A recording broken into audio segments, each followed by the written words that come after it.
Caro the Rude, banana seller. In the village of Olo, nestled between the rolling green hills and the flowing river Benue, lived a young girl named Caro.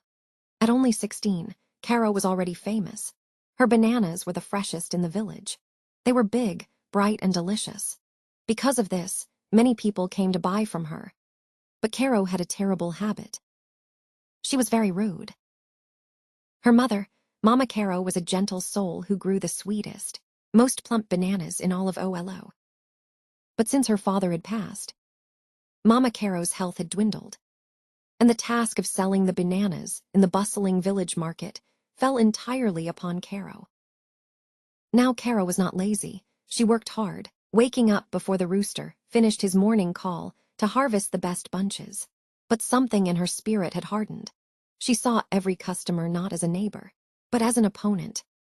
On market days, Caro would sit behind her stall, her arms crossed over her chest, a permanent scowl etched onto her otherwise beautiful face.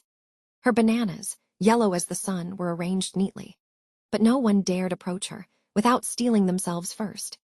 "How much for this bunch, Mrs. Ape?" a kindly elder of the village asked one particularly hot Tuesday. She had picked up a large, ripe bunch. Caro didn't even look up from the toy between her fingers. 50 naira, she snapped. 50, Mrs. Ape raised an eyebrow. Caro, my child, you sold the same size to me last week for 30.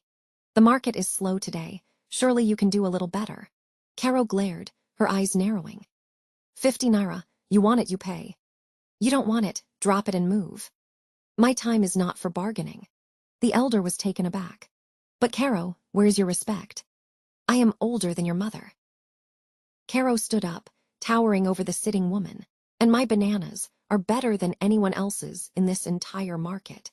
You want quality, you pay. If you want respect, go to the village elders' council. The crowd around her stall fell silent. Mama Caro, who had been resting further down the road, hurried over, her face a mask of worry. Caro, please apologize to Mama Ape.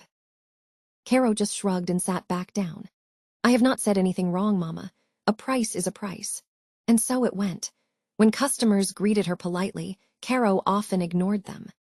If someone asked for a lower price, she snapped angrily. If you can't afford bananas, don't waste my time, she would say loudly. When children came near her stall, Caro would snap at children who came to buy single bananas. You think this is a candy shop? Buy the whole thing or go. And scold men who question the freshness of her stock. Freshness? You want me to pull them off the tree for you right now? Look at them. People still bought from her, because her bananas truly were the sweetest. But they did so quickly, paying whatever she demanded to avoid her sharp tongue. One day, an old man arrived in Olo. He was a traveling storyteller named Pasilas, known across the 10 villages for his wisdom and his magical ability to weave tales that felt more real than life. But he arrived on a day when the market was almost empty, a heavy rain having scared off many.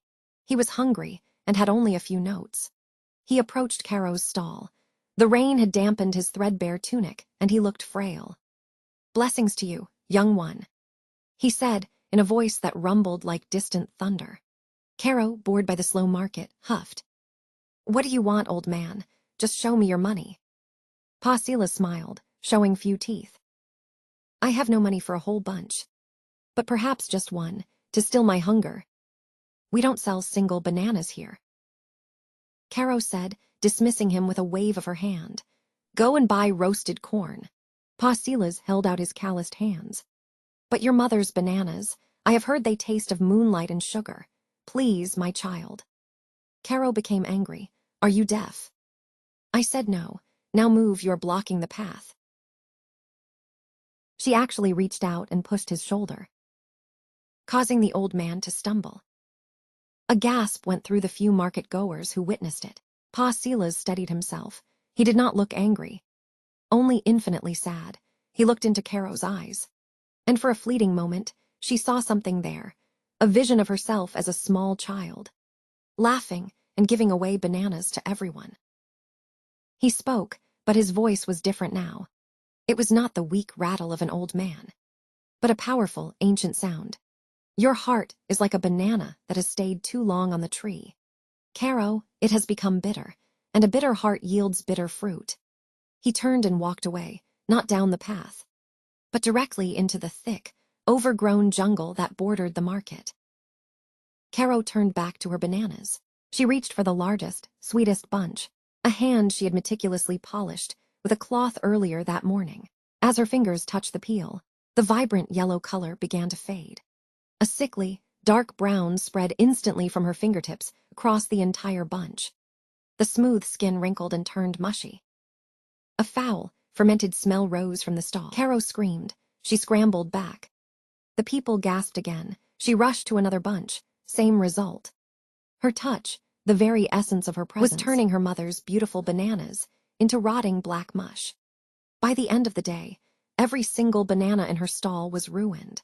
The ground was slick with black slime. Caro sat in the middle of it, weeping not for the lost profit, but for the loss of her mother's pride.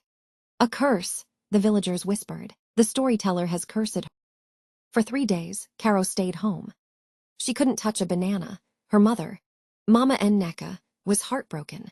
The farm was their only livelihood, and now they could sell nothing. She didn't scold Caro. She only sat with her and wiped her tears. "Caro, my child," Mama Nneka said softly on the 3rd evening. The words of Pa Silas were not a curse, but a reflection. Your bitterness had become so heavy it could not be held in any longer. The ground can only take so much pressure before it cracks. On the 4th morning, Caro got up before dawn. She harvested a fresh, green bunch of bananas. She wrapped it in a clean cloth, but she did not go to the market stall. Instead, she took the small, overgrown path that led to the hut where Pa Silas was rumored to reside when he wasn't traveling. She found it, a small mud-walled structure. He was sitting outside, receiving fresh air. He didn't look up as she approached. Caro stood silently. The memory of her rudeness washed over her. She saw not just the old man she had insulted, but every customer, every child, every elder she had snapped at. She unrolled the cloth, revealing the perfect, unblemished green bananas. "Pa Silas," she said, her voice trembling. I have been foolish and cruel." Pa Silas stopped weaving. He looked at her, his eyes warm and clear. "Go on.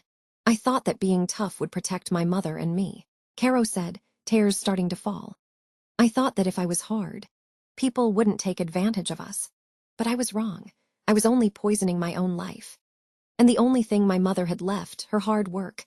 I am sorry for everything." She knelt on the ground before him, bowing her head. "I have no money, but I bring you this first bunch, and I ask for your forgiveness." Pa Silas reached out and placed his hand on the top of her head. It was a warm touch, completely different from the push she had given him. "You have found the sweetness again, my child," he said softly. He took one single, green banana from the bunch she had brought. "The rest is for the village." Caro returned to the market that day. She sat behind her stall, but something was different. The scowl was gone. A hesitant, almost shy smile touched her lips. When Mrs. Ake passed by, Caro stood up. "Mama Ake," she called out. "Please take this." She held out a bunch of her largest, most golden bananas. Mrs. Ake looked at her, then at the bananas. "Caro, my child."